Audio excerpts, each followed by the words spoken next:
నమస్తే అమ్మా. నమస్తే అమ్మ. అమ్మ, ఇంట్లో పెద్దవాళ్ళు చెప్తూ ఉంటారు ఏంటంటే, ఇంట్లో మంచం పైన కూర్చొని తింటే తిన్నది ఒంటికి పట్టదురా, వద్దు అలా తినడం కూడా మంచిది కాదు అని. అది నిజమేనా అమ్మ? అసలు ఎంతవరకు కరెక్ట్ అది? అమ్మ నేను ఒక్క మాట చెప్తానమ్మా. మనకి ఇంట్లో ఒక్కొక్క దానికి ఒక్కొక్క ప్రదేశం ఉంది కదా అవును అన్న. వంటగది, పూజ గది, ఉమ్, పడగ గది, నడవ అంటే అందరు కలిసి ఉండేటటువంటి ప్రదేశం. ఓకే. అలా దాన్ని ఇప్పుడు హాల్ అంటున్నాం, మనం లివింగ్ రూమ్ అంటున్నాం. అలాగే నడవ అంటే అది కాదు, అది మా బాల్కనీ లాంటిది అనమాట, ఓకే. పాసేజ్ లాంటిది. సరే, ఇవన్నీ ఉన్నప్పుడు తర్వాత స్నానాల గది, ఇంకో గది, ఇవన్నీ ఉన్నాయి. ఒకటి ఇంకో దోట చేస్తామమ్మా, చెయ్యం. చెప్పండి. మరి అన్నమే ఎందుకు అన్ని చోట్ల తింటాం?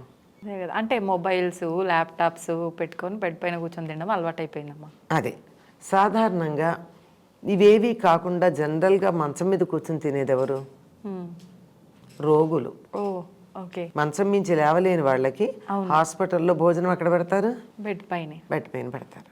బాలింతలు, అప్పుడే డెలివరీ అయినటువంటి వాళ్ళు, అది కూడా పల్లెటూళ్ళల్లో మొదటి 3-4 రోజులు అయిన తర్వాత ఒక పీట వేసి, అంటే కింద కూర్చోకూడదు కనుక ఒక కుర్చీనో పీటో బల్లో వేసి దాని మీద పెట్టేవాళ్ళు.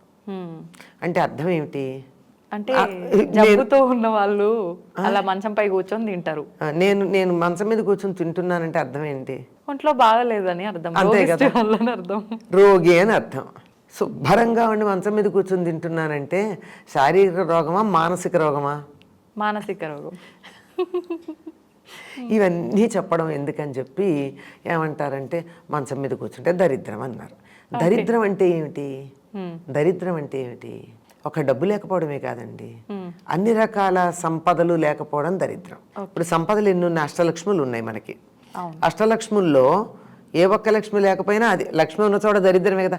అష్టదరిద్రాలు కూడా ఉన్నాయి. ఈ అష్టదరిద్రాలు వస్తాయి. అష్టదరిద్రాల్లో ఒకటేమిటి? అసలు first of all you are sick.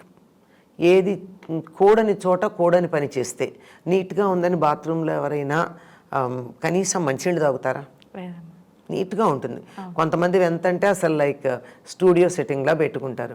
ఈ మధ్యకాలంలో టీవీ కూడా పెట్టుకుంటున్నారు బాత్రూమ్స్లో కదా.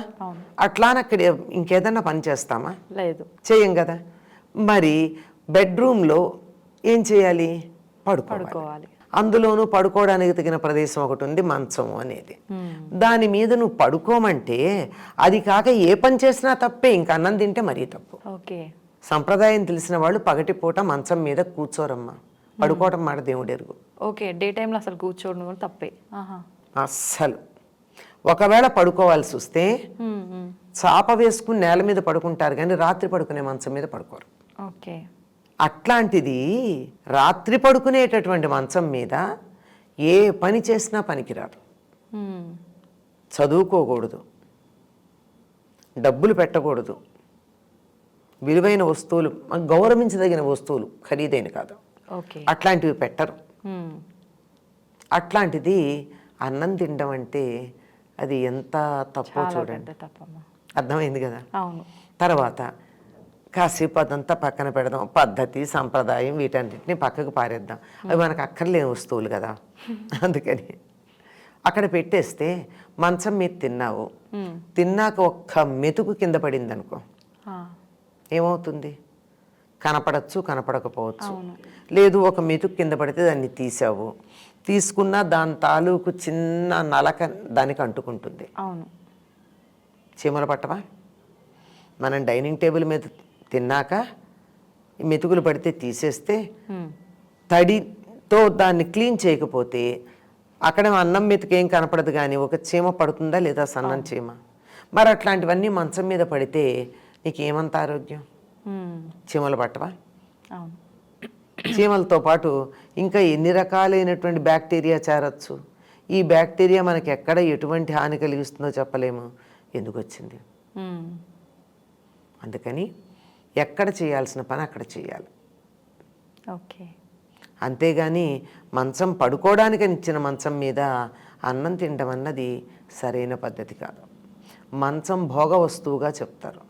భోగ వస్తువు అయినటువంటిది ఇది. అన్నం తినడం అనేది శరీర ధర్మం కోసం చేసేది. అది ఎట్టి పరిస్థితుల్లో మంచం మీద తినకూడదు. ఆ మాట చెప్తే ఇంత విషయం చెప్తే చాలే చెప్పవచ్చో చాదస్తామంటారు. అందుకని దరిద్రం అని, దెయ్యాలు పడతాయి అని ఇంకో మాట, అవును. ఇవన్నీ చెప్పి అలా భయపెడితే తినడం మానేస్తారని తప్ప, ఇప్పుడు అర్థమైంది కదా మంచం మీద తినచ్చో తినకూడదు. ఇంత క్లియర్గా చెప్తే ఇంకా క్వశ్చన్ వేయరమ్మా, అర్థమైపోతుంది. మామూలుగా పెద్దవాళ్ళు ఏం చెప్తారు, అరే తినొద్దురా మంచిది కాదు, ఏ పోవే, జనరల్గా అట్లనే అంటుంటారు అమ్మ పిల్లలు. దరిద్రం అంట ఏం వస్తుందిలే అంట. కాదురా, చీమలు పడతాయి, దోమలు పడతాయి, పురుగులు పడతాయి, కనపడవు, తర్వాత రోగకారకులు అవుతాయి అంటే చిన్నపిల్లలకు అర్థమవుతుంది. అదిగా రోగే తింటాడు, ఇవన్నీ కొంచెం ఒక వయసు వచ్చిన వాళ్ళకి అర్థమవుతుంది. చాలా చక్కగా చెప్పారమ్మా, ధన్యవాదాలు.